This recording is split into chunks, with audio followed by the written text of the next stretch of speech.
Hello भाई और बहनों, आपका फिर से हमारे चैनल में स्वागत है। जिसको अंग्रेजी में अगर बोला जाए तो कहना चाहेंगे कि hey guys, welcome back to my channel आर्टिसोल। और आज हम एक ऐसे स्थल की तरफ जा रहे हैं जो कईयों के द्वारा अनदेखा रह जाता है, और उस जगह का नाम है मिजोरम। और ये नॉर्थ ईस्ट के 7 बहनों में से एक है। हमें पता है कि कई लोगों को इसके बारे में जरूर मालूम होगा कि ये 7 सिस्टर्स में से एक है, लेकिन हम ऐसे लोगों से भी मिले हैं जो 7 सिस्टर जिनको 7 सिस्टर्स के बारे में भनक तक नहीं है। उनको ये तक नहीं मालूम है कि आसाम इंडिया में है। और हम जैसे ही सुने कि उनको ये नहीं मालूम है कि आसाम इंडिया में है, हम अचंभित रह गए थे, शॉकिंग रह गए थे। हम सोच रहे थे कि ऐसा भी हो सकता है क्या। अगर किसी को आसाम सबसे ज़्यादा पॉपुलर शहर नॉर्थ ईस्ट का उसके बारे में नहीं मालूम है, तो बाकी बहनों के बारे में कैसे मालूम हो सकता है। और हमें सच बोला था, दिल से दुख लगा था, बहुत बुरा लगा था कि काहे लोग नहीं जानते हैं। कितनी प्यारी जगह है, कितनी प्यारी भारत की कितनी प्यारी जगह है हमारी northern region of India, north eastern region of India. जरूर जाना चाहिए, जरूर देखना चाहिए। और नेचर से भरी पड़ी है। अगर आप जाते हैं तो हम कसम से बोल सकते हैं कि आपको मज़ा आ जाएगी। तो आज हम सोच रहे हैं कि हम आपको नॉर्थ ईस्ट के एक छोटे से शहर, नहीं छोटा तो बड़ा नहीं है लेकिन बड़े से शहर यानी कि मिजोरम के बारे में बात करेंगे। एक नॉर्थ ईस्ट के एक बहनों के बारे में बात करेंगे। तो चलिए जी, शुरू करते हैं आज का वीडियो ऐसे ही। और मुझे नहीं मालूम है कि मैं ऐसे क्यों बोल रहा हूँ, मेरे को सुनने में मज़ा आ रहा है इसलिए बोल रहा हूँ। क्या बोलती है बोली, बोलो नहीं बोलो। इस आवाज़ को सुन के लोग चले जाएंगे। मुझे ये तक नहीं मालूम है कि कैमरा के मेरा शक्ल ठीक से आ रहा है कि नहीं है। कभी कभी ऐसा कई बार होता है कि इतना मज़े से हम बोल दिए, इतने दिल से बोल दिए, उसके बाद एक टेक रकट हुआ ही नहीं। उसके बाद मालूम चला इतना बुरा लगता है। क्या करे भैया जी। और दूसरे बार रिकॉर्ड करने से, दूसरे बार जब रिकॉर्ड करने चाहते तब ये वाला फील नहीं मिल पाता है जो अभी मिल रहा है, जो अभी शॉकिंग लग रहा है वो नहीं मिल पाता है। क्या बात है, ऐसे बात करने में बड़ी तकलीफ होती है भैया जी। क्या आपको पता है, ये चश्मा पहनने का असर नहीं है, मेरे को सच में दूर का नहीं दिखता है इसलिए पहने हुए हैं। और आज थोड़ी सी आंखों में तकलीफ भी पहुंच रही है तो सोचे कि पहन ही लेता है। लगता है मेरा पावर बढ़ गया है, एक बार जाकर दिखाना पड़ेगा। क्या बोलते हो? और मेरे पास ऐसे भी लेंस कट का गोल्ड मेंबरशिप है ही। मुफ्त में तो ऐसे भी करते थे, अगर पैसा लेते भी है तब भी गोल्ड मेंबरशिप के लिए मुफ्त है, तो जाके दिखा देंगे एक बार। क्या बोलती है बबली? चलिए जी, आज का वीडियो ऐसे ही शुरू करते हैं, नहीं तो लोग बोलेंगे कि ये तो बकते ही जाता है, ये तो बकते ही जाता है। लेकिन नहीं, हम शुरू करेंगे अभी। चलिए जी, शुरू करते हैं। शुरू करने से पहले कह देते हैं, मिजोरम बहुत ही ज़्यादा सुंदर जगह है। और क्या आपको पता है, मिजोरम की लिटरेसी रेट काफ़ी ज़्यादा हाई है। भारत में मेरे हिसाब से सेकंड में आती है लिटरेसी रेट के मामले में, बहुत ही ज़्यादा है, जो बहुत अच्छी बात है। कईयों को ये नहीं मालूम होगा, ये मैं लिख के दे सकता हूँ। कई लोगों को तो पता तक नहीं है नॉर्थ ईस्ट में कितने कितने स्टेट है। और अगर ये बता दे कि वहाँ की लिटरेसी रेट काफ़ी अच्छी है तो वो तो सुन के हैरान हो जाएंगे, अचंभित रह जाएंगे। बट हाँ, मुझे अच्छे से याद तो नहीं है, लेकिन जहाँ तक हमें पता है लिटरेसी रेट काफ़ी हाई है। मोस्ट प्रोबेबली सेकंड में है, नहीं तो थर्ड में होगा, फर्स्ट में तो नहीं। उतना हमें भी पता है, उतना कईयों को पता है। लोगों को फर्स्ट याद रह जाता है, सेकंड थर्ड याद नहीं रहता है। लेकिन bro, from north east 7 sister जिसको इतना बाहर कर दिया है, उस शहर का, उस जगह लिटरेसी रेट अगर काफ़ी हाई होता है तो बहुत ही ज़्यादा गर्वनीय बात है। ऐसे एज ए भारतीय, as a Indian and also as a north eastern like me. So yeah let's start.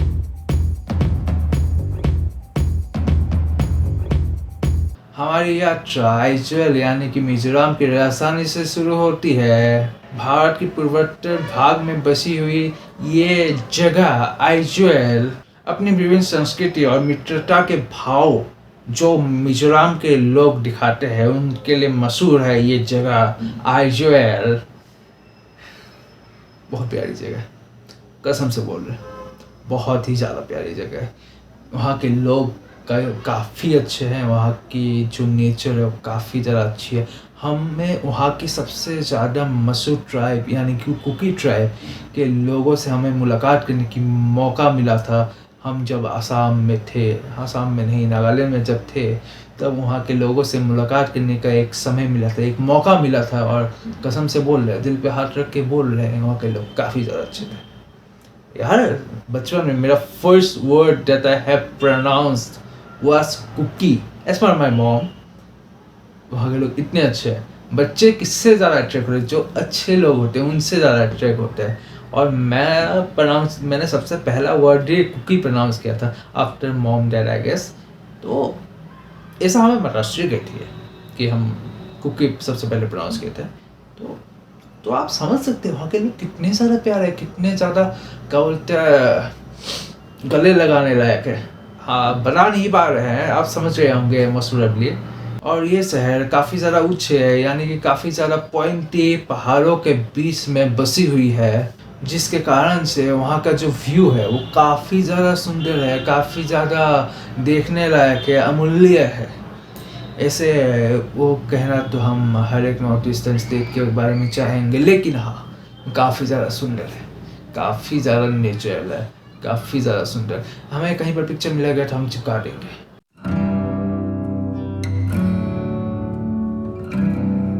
और वहाँ के प्राचीन बाज़ारों की तरफ जाने के बाद आपको वहाँ के स्वादिष्ट भोजन, वहाँ के जो ट्रेडिशनल कपड़े हैं, ट्रेडिशनल आर्टिफैक्ट्स है, और तो और सबसे इम्पोर्टेंट वहाँ के लोगों के जो गरम मिजाज, यानी कि इसका मतलब ये नहीं गुस्सेल, गरम एक सुंदर सा एक गले लगाने लायक जो नेचर, जो लोग की भावनाएं आपको देखने को मिलेंगी। आपको डेफिनेटली आपको ऐसा लगेगा कि आप वहीं के निवासी है।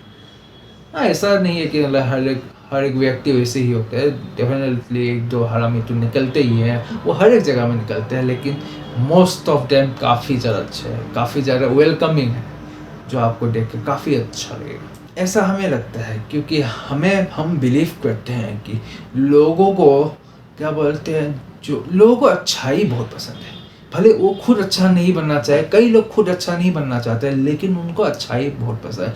मेरा बिलीफ है कि अगर आप किसी से प्रेम भाव से बात करते हैं, तो प्रेम भावना के साथ बात करते हैं, तो अगर सामने वाला कितना भी गुस्सा क्यों ना, वो बंदा शांत हो ही जाता है। और क्या हम आपको बताया था आइजॉल मिजोरम की राजधानी भी है?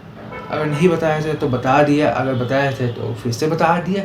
और क्या, और तो और आइजॉल 129.9 किलोमीटर स्क्वायर के एरिया में बसा हुआ है, फैला हुआ है।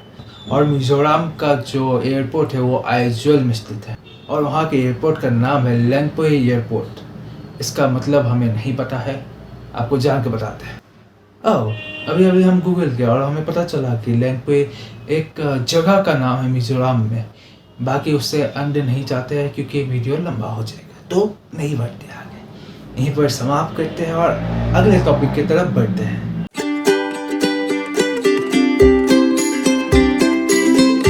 तो मिजोरम विजिट करने की एक मुख्य वजह है इसकी प्राकृतिक सौंदर्य से याद आया। क्या आपको एक ऐड याद है, साबुन का ऐड, निरमा? हमारे ख्याल से निरमा था, निरमा से आए सौंदर्य निरमा। चलिए, जो भी था, आगे बढ़ते। ये राज्य घने जंगलों, गूंजते पहाड़ों और फोटोजेनिक दृश्यों से भरी पड़ी है। तो अगर कोई शहर इन चीज़ों से भरी पड़ी है, तो सबसे पहला एडवेंचर स्पोर्ट्स जो एक मनुष्य के दिमाग में आता है, एक मनुष्य के मस्तिष्क में आता है, वो है ट्रैकिंग। तो यही कहना चाहेंगे कि जो ट्रैकिंग के शौकीन है, जिन्हें ट्रैकिंग करना पसंद है, या फिर जिन्हें ट्रैकिंग करना नहीं भी पसंद है, वो भी मिजोरम आ सकते हैं, वहाँ ट्रैक कर सकते हैं। जो उन्हें नहीं पसंद है उन्हें पसंद आने लग जाएगी, जिन्हें पसंद है वो और भी ज़्यादा क्या बोलते हैं, अपने मन को, अपने तन को मिजोरम की तरफ धकेल देंगे, पुश कर देंगे। टू बी ऑनेस्ट मिजोरम बहुत सुंदर है, बहुत ही ज़्यादा सुंदर है ट्रैकिंग करने के लिए। जो जिन्हें पहले से पसंद उनके लिए स्वर्ग है, जिन्हें नहीं पसंद है उनके लिए स्वर्ग बन जाएगा, और क्या। और तो और वहाँ के रास्तों के बारे में क्या ही कहने। मैं ये नहीं बता रहा हूँ रास्ते बहुत अच्छे हैं, लेकिन जो नेचर है, जो व्यूज़ है ऑन द वे, जो ट्रैवल है, मतलब ट्रैवल करने के चक्कर में जो व्यूज़ आपको देखने का मौका मिलेगा, व्यूज़ को देखने का मौका मिलेगा, वो काफ़ी ज़्यादा सुंदर है, काफ़ी ज़्यादा अच्छी लगती है। मतलब मान लीजिए कि आप गाड़ी से जा रहे हैं और जैसा कि आप जानते हैं ये एक पहाड़ है, तो गाड़ी से आप लेफ़्ट की तरफ देखेंगे पहाड़, राइट की तरफ देखेंगे एक क्या बोलते हैं बहुत ही बड़ा जंगल, बहुत ही ज़्यादा सुंदर जंगल जो देखने में काफ़ी अच्छा लगे। सामने हरियाली, पीछे हरियाली, लेफ्ट हरियाली, राइट हरियाली, मतलब नेचर ही नेचर है। क्या पता आपको वाटरफॉल्स भी देखने का मौका मिल जाए। नेचुरल वाटरफॉल्स तो काफ़ी सारे बने रहते हैं पहाड़ों में, ताकि लोग वहाँ से पानी ले पाए। वहाँ पर मतलब एक सिस्टम बनाया जा रहा है जहाँ से एक साफ पानी का स्रोत मिलता है। वो देखने में बहुत ही ज़्यादा सुंदर लगता है। आप कहीं पर जगह पर जगह थोड़ी सी बनी पड़ी है जहाँ पर आप रुका सकते हैं, तो आप अगर मौका मिले रुकाइए, देखिए, बहुत अच्छी लगती है। जब नेचर साउंड जो आती है, दिल से बता रहे हैं, मज़ा आ जाती है, सुकून मिलता है। मेरे पास एक वीडियो था, अगर मिलता है तो मैं चिपका दूंगा, लेकिन अगर वीडियो नहीं भी मिलते तब भी हम बताना चाहेंगे कि बहुत ही ज़्यादा पीस। और मान लो कोई अगर कोई डिप्रेशन में है, डिप्रेशन का तो नहीं मालूम, मान लो एक कोई बंदा बहुत ही ज़्यादा दुखी है, बहुत ही ज़्यादा उदास है, अगर वैसे किसी बंदे को वहाँ पर लेके जाते हैं तो आपका मन एकदम खुल जाएगा, निखर जाएगा। अगर कोई बंदा अपने वर्क प्रेशर के कारण, अपने ऐसी जगह में है जहाँ पर क्राउडेड है बहुत ज़्यादा, उसके लिए उन सब के कारण लोग प्रेशराइज हो जाते हैं, सच बात है। तो अगर आप प्रेशराइज हो गए हैं, आप आ सकते हैं मिजोरम, आप टहल सकते हैं, आप घूम सकते हैं, आप ट्रैकिंग कर सकते हैं, आप रास्तों के नहीं, नज़ारों के मज़े ले सकते हैं। रास्ते भी ऐसे इतने बुरे नहीं है, मैं बस थोड़ा सा एग्जैजरेट करके बोल रहा हूँ, लेकिन हाँ नेचर बहुत ज़्यादा सुंदर है। और रास्ते थोड़े बुरे हैं कुछ एरिया में, बस कुछ एरिया में। भले इसके बारे में मतलब अभी काफ़ी समय हो गया है, 2 साल, लगभग 2 से थोड़ा ज़्यादा, 2.5 2 months, 2 years and 6 months 5 months वैसा हो गया है, थोड़ा टाइम समय हो गया है, लेकिन हमें लगता नहीं कि सड़क इतनी भी ख़राब हो गई होगी, या फिर अच्छी भी हो सकती है। अच्छी होगी तो बहुत अच्छी बात है। हाँ जी, और हाँ एक और बात हम कह देना चाहते हैं, पहले ही आपको जता देना चाहते हैं कि अगर आप कहीं पर रुक रहे हैं थोड़ा सा समझ लीजिएगा, क्योंकि वहाँ पर टाइगर्स भी पाए जाते हैं, जंगली जानवर भी है। तो टाइगर्स हमें तो लकीली नहीं दिखे हैं आज तक, लेकिन कईयों के कहने को वहाँ पर टाइगर्स कभी कभी देखने का मौका मिल जाता है। और टाइगर्स की बात कर ही रहे हैं तो आपको ये भी बता देना चाहते हैं कि वहाँ पर टाइगर रिजर्व भी है। उनका नाम था दंपा टाइगर रिजर्व। हमारा प्रोनाउंसिएशन शायद गलत हो सकता है, आपको यहाँ पर कहीं पर लगा देंगे, लेकिन हाँ वहाँ पर टाइगर रिजर्व भी है। और थोड़ा सा रिस्की भी है, अगर मतलब कहीं पर आप रुक रहे, रात में रुकना तो बहुत ज़्यादा रिस्की है, दिन में जा रहे हैं तो थोड़ा सेफ है, क्योंकि लोग आते जाते रहते हैं। और वहाँ के लोग पता है कि इन सब चीज़ों से कैसे बचा जा सकता है, नहीं बता सकती, ये मेरा गेस है कि उनको पता होना चाहिए, मतलब उनका तो हर दिन का काम है। बट हम यकीन से नहीं कह सकते। तो नेचर के बारे में हम काफ़ी कुछ कह दिए। और हाँ, अगर हम जंगली जानवर, नीचे ज़मीन पे चलने वाले जानवर के बारे में बात कर ही रहे हैं, तो ये भी बता देना चाहते हैं कि वहाँ पर माइग्रेटरी बर्ड्स भी आते हैं। मोस्ट प्रोबेबली दिसंबर के समय में आते हैं, मुझे ठीक से याद नहीं है। हाँ, हम आपको लिख देंगे कहीं पर। उस समय में माइग्रेटरी बर्ड्स भी आते हैं, उनको भी देखने में काफ़ी ज़्यादा सुंदर लगे, काफ़ी ज़्यादा अच्छी लगे। लेकिन मोस्ट प्रोबेबली ये अक्टूबर सितंबर के बाद का ही सिलसिला है। और क्या आपको पता है, अगर हम गलत भी होते तो हम ये बताना चाहेंगे कि अक्टूबर नवंबर के बाद का सिलसिला है, मैंने ऐसा बताया है। तो अक्टूबर नवंबर तो ये जनवरी भी हो सकते हैं, जैन भी हो सकते हैं, जुलाई भी हो सकते हैं। अक्टूबर नवंबर के बाद आते हैं ना, मतलब भले ही ये साइकिल है लेकिन आता तो उसके बाद ही है। अगले साल मान लीजिएगा, कुछ भी मान लीजिएगा, मैं बेसिकली गलत नहीं होना चाहता हूँ।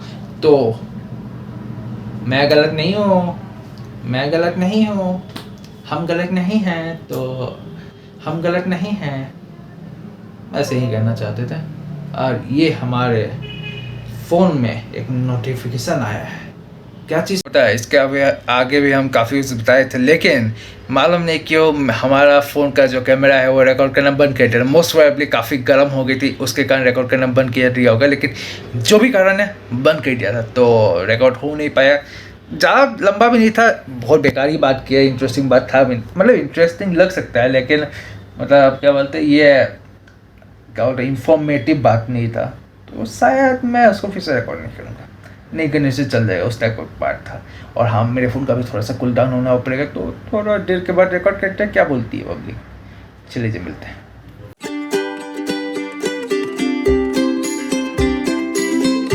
मिजोरम कई आदिवासी जातियों का घर है और हर जाति अपनी अलग परंपरा और रिवाजों के साथ है। और ये बात हम इसलिए कह रहे थे कि अगर हो सके तो उन एक्सपीरियंसेस को, उन त्योहारों को, उन रिचुअल्स को एक्सपीरियंस कीजिए, उन लोगों से बात कीजिए, उन जगहों में जाके बात कीजिए, उनके त्योहारों को देखिए। काहे? क्योंकि अगर आप वो सब करते हैं तो आप उनकी संस्कृति को, उनके कल्चर को काफ़ी ज़्यादा अच्छे से समझ पाएंगे। और जैसे जैसे आप उनके कल्चर को समझते जाएंगे, वैसे वैसे आप उनके लोगों को, वहाँ के लोगों को, वहाँ के कल्चर को अपना पाएंगे। और अगर मैं मानता हूँ कि अगर आप कहीं जा रहे हैं, किसी जगह जा रहे हैं, तो अगर आप उनके कल्चर को अपना पा रहे हैं, तब वो जो एक्सपीरियंस होता है वहाँ पर ट्रैवल करने का, वहाँ पर जाने का, वहाँ पर मेंटल पीस पाने का जो एक एक्सपीरियंस होता है, वो काफ़ी हद तक, काफ़ी गुना तक बढ़ जाता है। I believe nature is not the only thing that makes a place beautiful और सुंदर। वहाँ के लोग भी, वहाँ के कल्चर भी उस जगह को उतना ही सुंदर बनाते हैं जितना वहाँ की नेचर बनाती है। इसी वजह से हम कहना चाहेंगे कि अगर हो सके तो वहाँ के गाइड को लीजिए, वहाँ के किसी लोकल जिन्हें आप जानते हैं उनसे बात कीजिए, और वहाँ के गाँवों को घूमने चाहिए, वहाँ के विलेजेस को घूमने चाहिए। और अगर फेस्टिवल की बातों तक पहुँच ही गए हैं, तो वहाँ के कल्चर के बारे में पहुँच ही गए हैं, तो हम आपको एक वहाँ के त्यौहार के बारे में कहना चाहते हैं, जिसका नाम है चमचारकूट फेस्टिवल। उसका नाम मैं प्रोनाउंस शायद नहीं कर पा रहा हूँ, लिख दूंगा कहीं पर, जो कि मार्च में मनाया जाता है। और ये त्यौहार मिजोरम की रिच कल्चर को दर्शाता है। और क्या पता आपको फेमस बैम्बू डांस देखने का मौका भी मिल जाए इस त्यौहार में।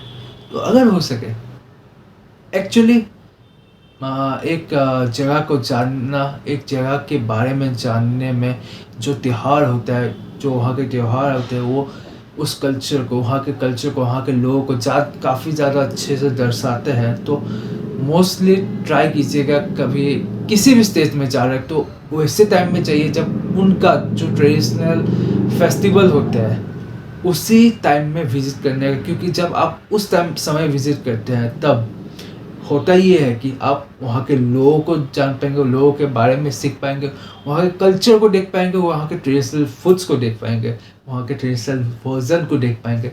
और आप सबको शायद मालूम ही होगा, जब ट्रेडिशनल फेस्टिवल्स होते हैं, उस फेस्टिवल में भोजन निकलते हैं।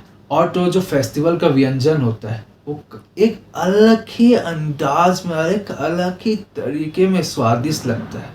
हम ये समझा नहीं पाएंगे। कभी आपने मंदिर का लड्डू खाया है? सेम लड्डू आप मार्केट से खरीद के खाइए, वो इतना स्वादिष्ट नहीं लगेगा जो मंदिर में जो लड्डू मिलते हैं। सेम लड्डू होता है, लेकिन जो मंदिर में मिलते हैं वो एक अलग ही स्वाद होता है उसका, एक अलग ही फीलिंग्स होती है उसकी। वैसे ही जब एक त्यौहार मच रहा होता है, एक फेस्टिवल चल रही होती है, तो उस फेस्टिवल में वो जो भोजन होते हैं वो थोड़ा ज़्यादा इंटरेस्टिंग, ज़्यादा अच्छे लगते हैं।